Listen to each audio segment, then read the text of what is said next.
Hello and welcome to the Wicked Things podcast.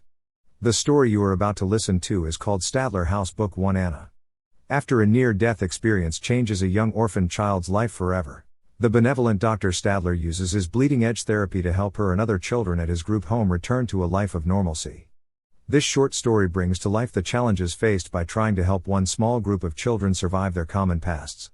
Rodney nearly froze to death but watched as his sister was taken. Julie, almost successful in her final attempt to end her life but was plucked from the moment of death. Tyler, a teen substance abuser, was saved by emergency room doctors after overdosing. Anna, a young orphan who narrowly survived her brush with death due to a house fire. John, felt the jaws of his uncle's feral dogs around his throat but was saved from death by paramedics. Emily, the only child who has never had a brush with death. What do all of the residents of the Stadler group home truly have in common? The answer will shock and terrify you. Dr. Stadler thunders up the first flight of stairs, yelling, "Maggie!" Emily startles him as she emerges from her room. "Dr. Stadler?"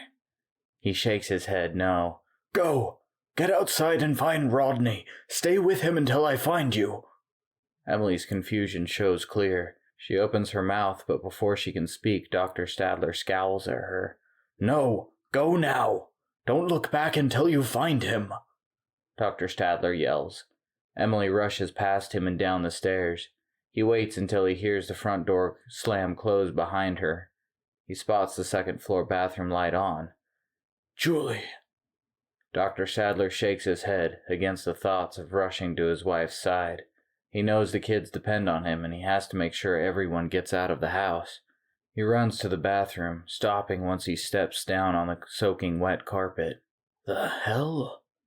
Shock overtakes Dr. Stadler, seeing Julie's lifeless body lying in a crimson pool of water and blood. "No, Julie." Dr. Stadler places a hand on the wall to steady himself. It helps to stop him from slipping on the remains of the once beautiful young woman. He covers his mouth with his free hand to stop himself from gagging. Dr. Stadler sees another one of the shadow dogs tugging at the flesh inside her wounded arms with its massive, jagged maw. The sickening sound of rubbery tendons pulling free from her bones fills the air. The disturbing noise is followed by the meaty, wet crunching of the beast chewing on and swallowing the young woman's remains. The beast raises its massive head, claiming its meal by placing a heavy paw on Julie's corpse. Dr. Stadler slowly steps back through the doorway, his arms raised defensively between the beast and himself.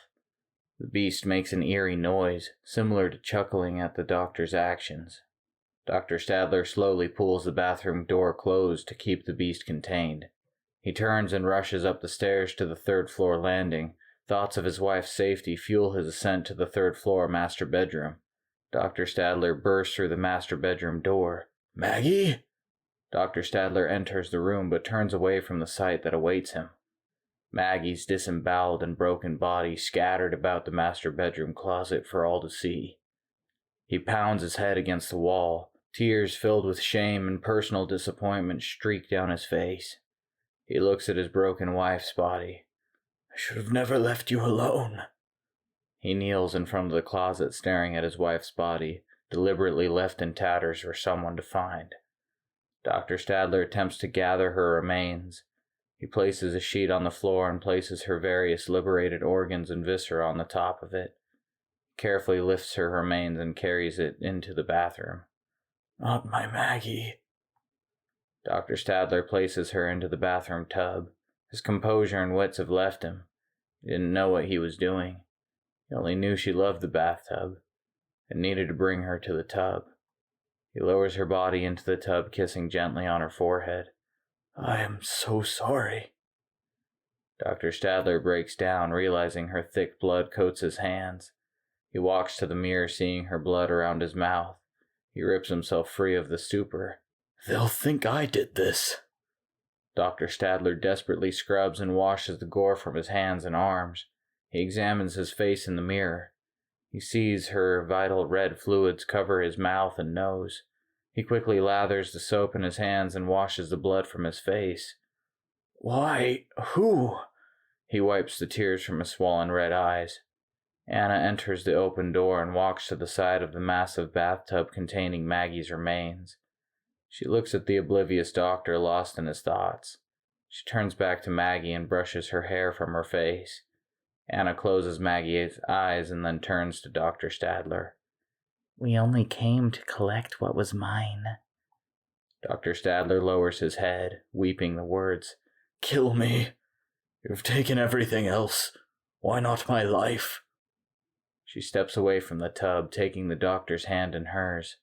Silly boy, this was never about you. You have nothing we want. Dr. Stadler looks down at her small hand. His eyes widen as he sees both of their hands covered in the gore from Maggie's remains. The strength of his body fails, sending him to his knees next to Anna. "Anna, give me back my Maggie." He takes her small hand in his. "Take me, please. Instead, let her live." Anna places her hand on his head. You're not mine to take. She kisses Dr. Stadler gently on his cheek. She takes him by the chin and slowly raises his glance to meet hers. They stole Maggie and the rest from us. No one steals from death. Dr. Stadler's expression turns to confusion amidst the young girl's disturbing words. "Anna?" A flash of lightning pulls back the child's obfuscation. Dr. Stadler sees for the first time Anna's demonically twisted form. He gasps and jumps away from her. "What the fuck are you?" Anna laughs maniacally for a long moment. She looks at Dr. Stadler and whispers, We are Anku, a shepherd of those who cheat death. It is our duty to reclaim the lost and return them to death's flock. "Don't leave me here. Take me too," he begs the Anku. Anna shakes her head no. We need you. You will help us find the others stolen from us. He shakes his head in defiance of her words. "How? Why would I help you murder people?" Anna points at Maggie's lifeless body.